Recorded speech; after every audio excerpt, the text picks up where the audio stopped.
소설 들려주는 여자. 소들려의 감성 오디오북. 안녕하세요. 소들려입니다. 여름 특집 준비했습니다. 5일 동안 매일매일 단편 소설과 함께해요. 단편 소설 두 번째 이야기.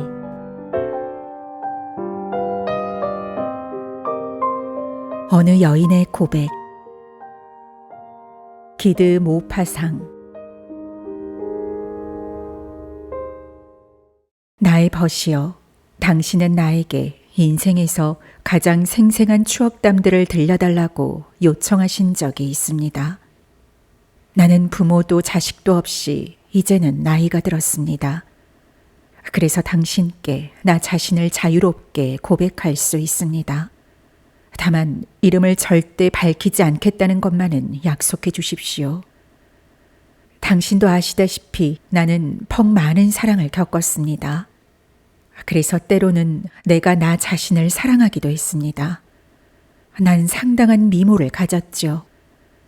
그러나 지금에 와서 내가 할 수 있는 말은 그렇다고 해도 남은 것이라곤 하나도 없다는 것입니다.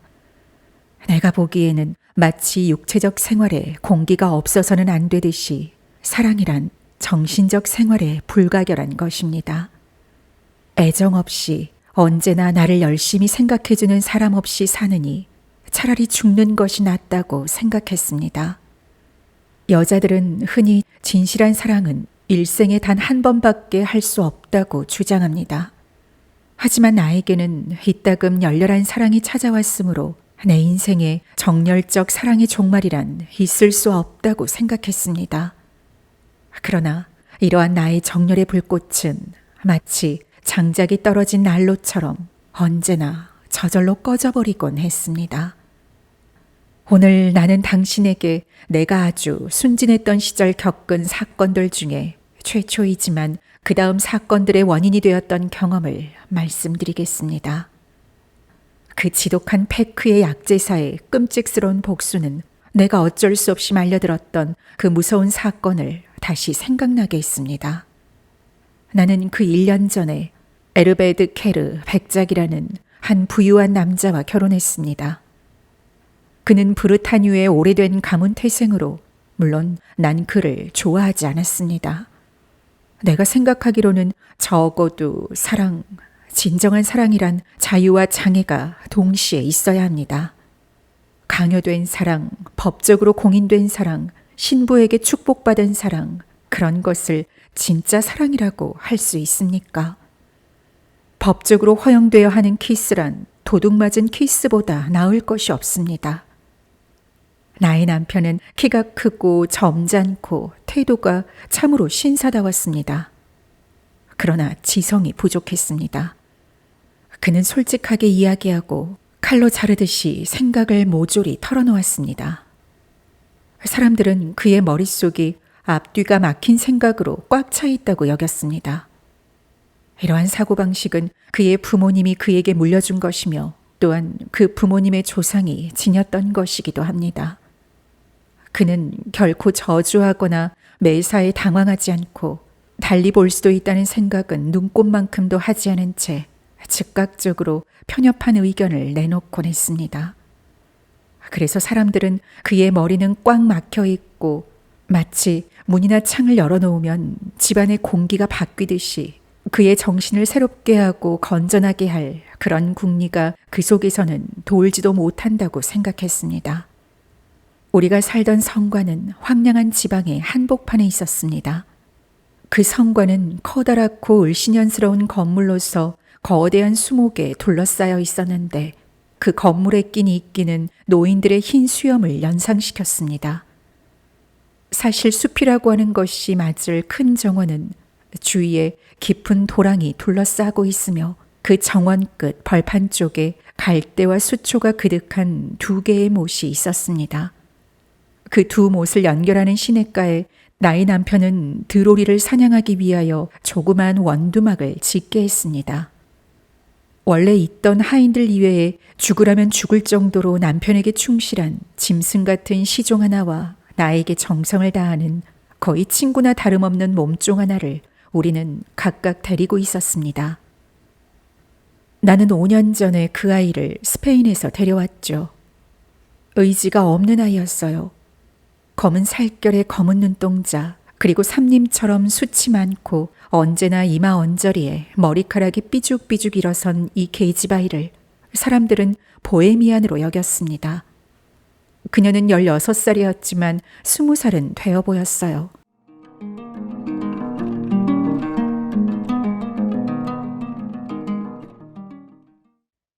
가을이 되어 사냥이 한창이었습니다.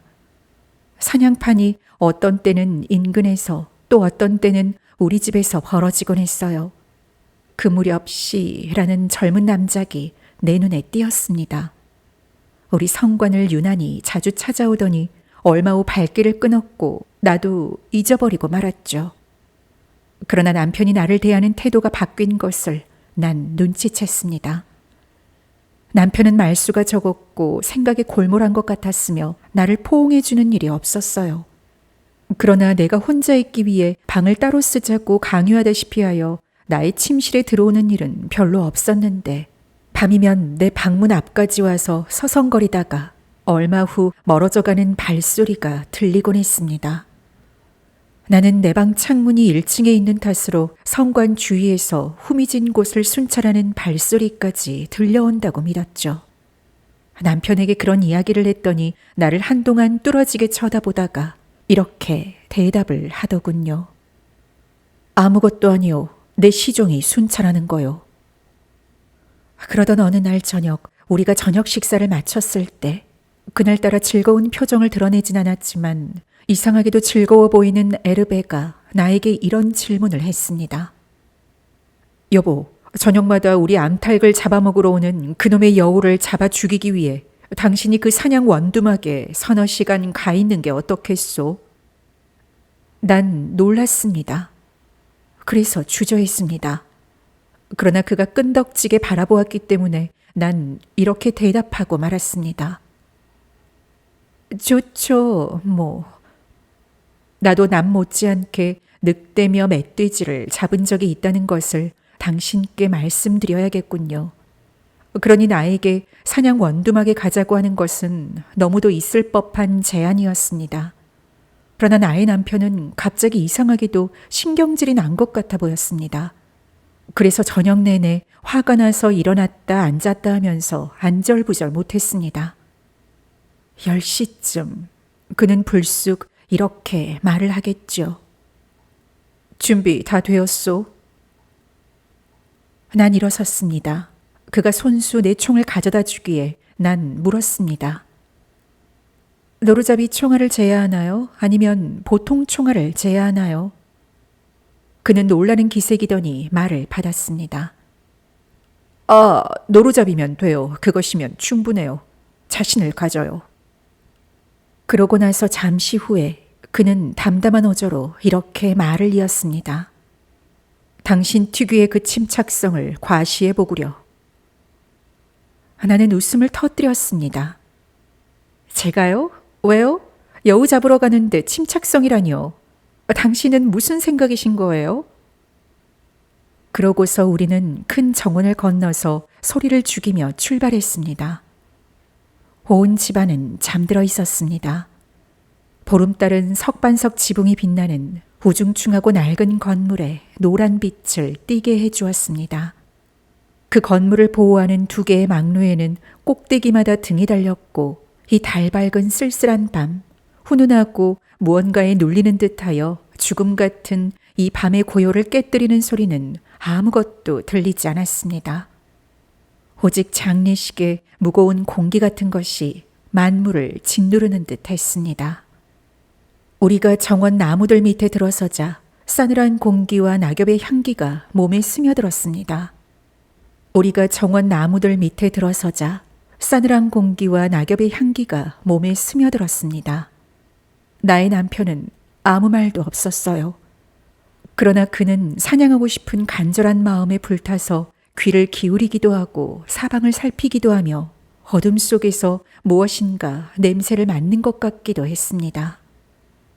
이윽고 우리는 연못가에 이르렀습니다.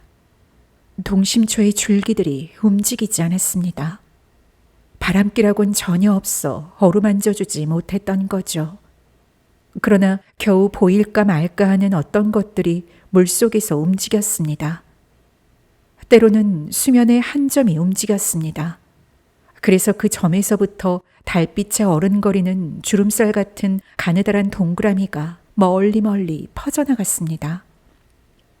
우리가 몸을 숨기고 지켜보아야 할 그 원두막에 다다르자 남편은 나에게 먼저 총을 들게 하고 그 다음에 서서히 자기 총을 잡았습니다.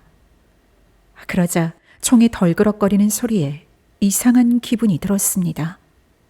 그는 내가 몸을 떠는 것을 눈치채고 말했습니다. 혹시 이런 고생이 당신 취향엔 맞지 않을지도 모르지. 그렇다면 돌아가 보구려. 나는 깜짝 놀라서 대답했습니다. 전혀 그렇지 않아요. 난 돌아가려고 온 게 아니에요. 당신 오늘 참 이상해요. 그는 낮은 목소리로 말했습니다. 당신 좋을 대로 하구려.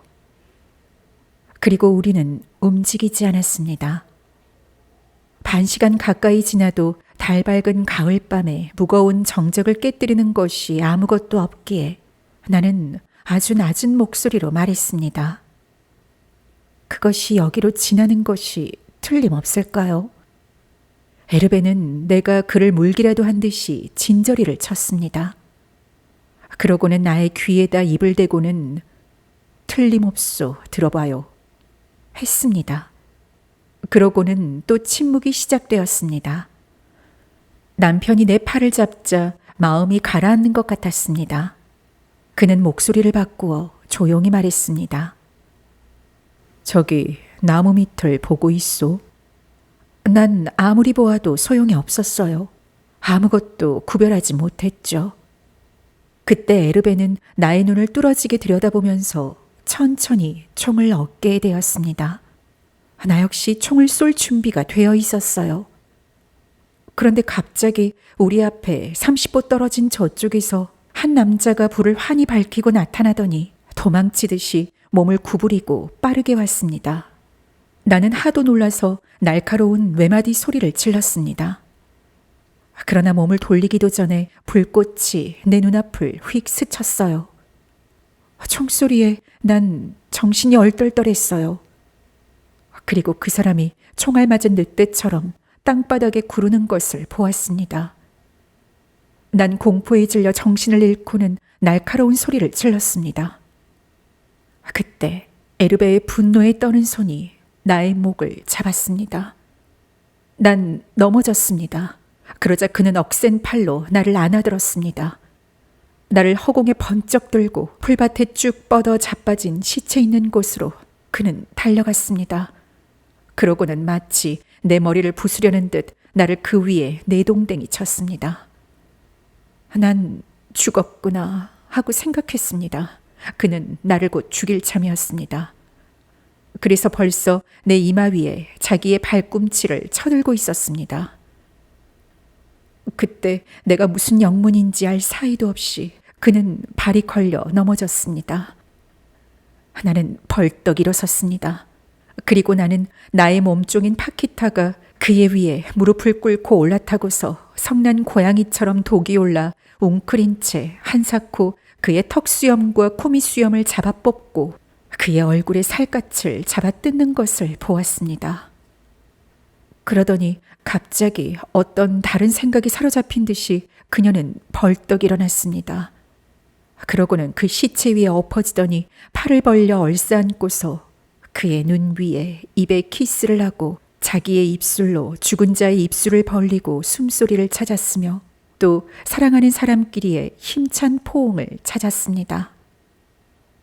다시 일어난 남편은 그 장면을 멀거니 보았습니다. 그는 그제야 깨닫고 나의 발밑에 엎어졌습니다. 아, 용서해줘요, 여보. 난 당신을 의심했소. 그래서 저 계집애가 사랑하는 사람을 죽였구려. 나를 속인 것은 나의 시종놈이오. 나는 이 죽은 자와 살아있는 계집애의 괴이한 키스와 그녀의 흐느끼는 모습과 또 끝장난 사랑에서 깨어나는 그녀를 물끄러미 보았습니다. 그래서 그때부터 나는 남편에게 충실할 필요가 없다는 것을 깨달았습니다.